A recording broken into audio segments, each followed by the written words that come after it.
Hey guys, welcome back. So in today's video, we're gonna visit Jeffrey Dahmer's crime scenes. I'm kind of nervous because, as you know, he was a serial killer. But I'm gonna go ahead and get ready and I'll see you guys in a bit. Okay guys, I'm gonna do an outfit change. Okay guys, so we are heading to the first location right now.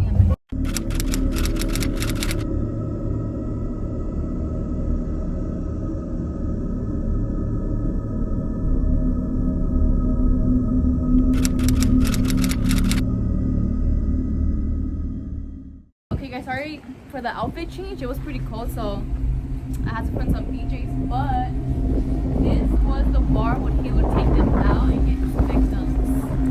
As you can see, it is shut down. It doesn't exist no more. The bar looks so weird. It looks so dead and empty.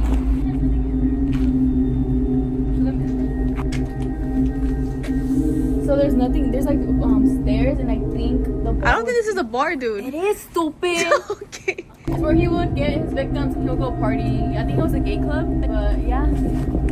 Let's go to the next location.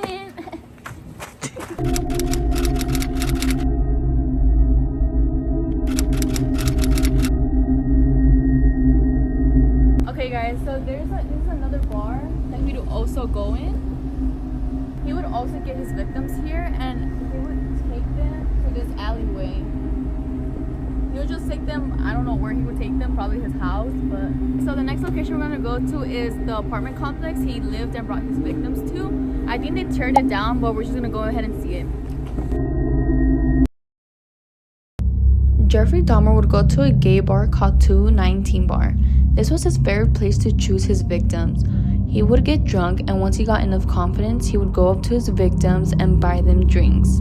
Jeffrey would convince his victims into going home with him, but little did they know his true intentions. Shakers is another bar Jeffrey would go to frequently, and this is located just a block and a half from bar 219. It is said that when he arrived at Shakers bar, he would take a few drinks to get in the mood, and then he would go to the other bar that is very close here, walking less than 2 minutes.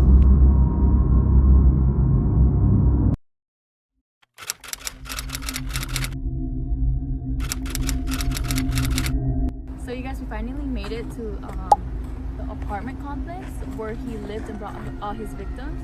This is where everything happened, and they did tear it down after they found out everything that happened in that apartment and everything that he did.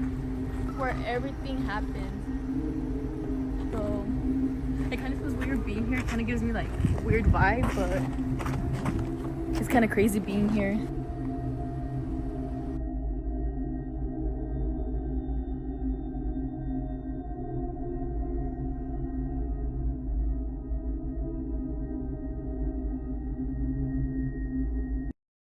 Dahmer lived in apartment 213 at 924 North 25th Street in Milwaukee, Wisconsin, the 49th unit building called the Oxford Apartments. Jeffrey moved in during May 1990. This is where he would bring all his victims. He would bring them after being at the bar. When he brought them in at his apartment, he would drug them and then dismember their bodies. One of his youngest victims was 14-year-old named Conorak Synthasomphone. He would keep their skull, heart, hands, skeletons, dismembered torso, and other human organs. He was later arrested on July 22, 1991, after one of his victims escaped and went to the police. And when they found out what happened in that apartment, they teared the apartment complex down. So you guys, we made it to the hotel where he would bring his victim here. So this is the hotel where one of his victims was murdered. Let's go ahead and see if it's open. Let's get a sneak peek inside. So there's a sneak peek inside. I don't know if you can see it. I think it's closed. I'm not sure. I don't think it's closed, but I'm not trying to go in there. And I think they'll call the cops on me if I try to say I could go in. But this is the hotel. It's called the Ambassador Hotel. Ambassador, Yeah. And I'm not sure what window it was from up there. I don't know which one it was actually. I'm gonna have to search it up. So I'm not sure, but it's one of these windows. Okay, so we're gonna go ahead and go to the grandma's house. Let's go.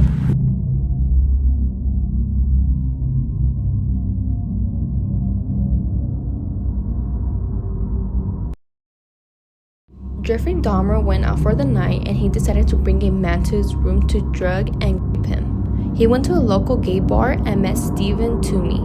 They had a few drinks together and Jeffrey convinced Stephen to go back to his room 507. They arrived to 507 and from there something horrific happened. The next morning, Jeffrey woke up and saw Stephen bruised and beaten, hanging off the bed, slumped over. Jeffrey discovered that he had drunkenly beat Stephen to death with his bare hands. Jeffrey quickly had a plan. He went to a Grand Avenue mall and purchased a suitcase. He returned from the mall and stuffed his victim's body in his suitcase. He went ahead and called a cab, put the suitcase behind the trunk, and went to his grandmother's house.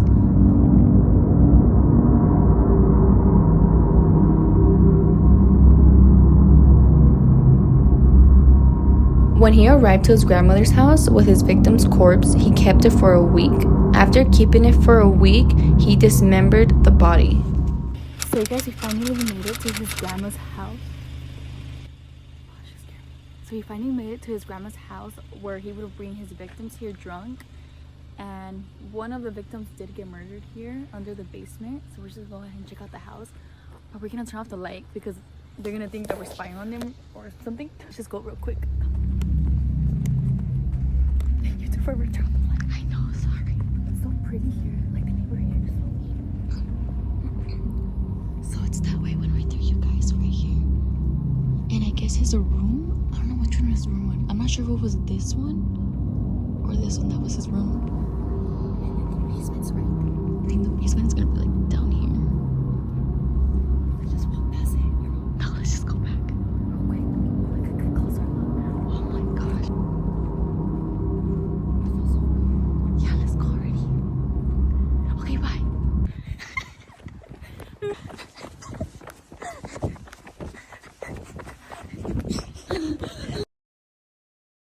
In his grandmother's house, Jeffrey Dahmer killed 3 men. Stephen was a victim he brought to his grandmother's house. He killed Stephen in a hotel, put him in a suitcase, and took a cab to his grandmother's house, kept it for a week, and disposed the body and kept his head.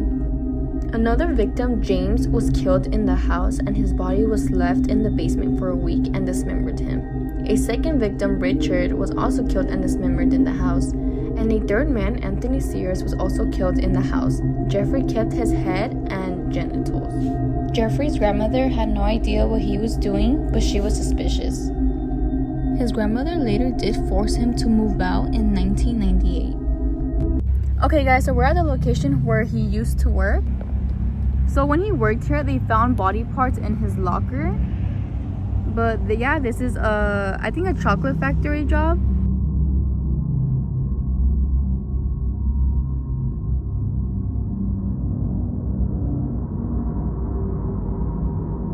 So my stepmom did used to work here and they have the first floor closed, which is crazy. Third floor. Thank you guys for watching and make sure to like and subscribe. And also I hope the victims rest. No one should ever go through that. And I hope their families are doing good. But yeah, I love you guys. Thank you guys for watching and I'll see you guys in the next video. Bye.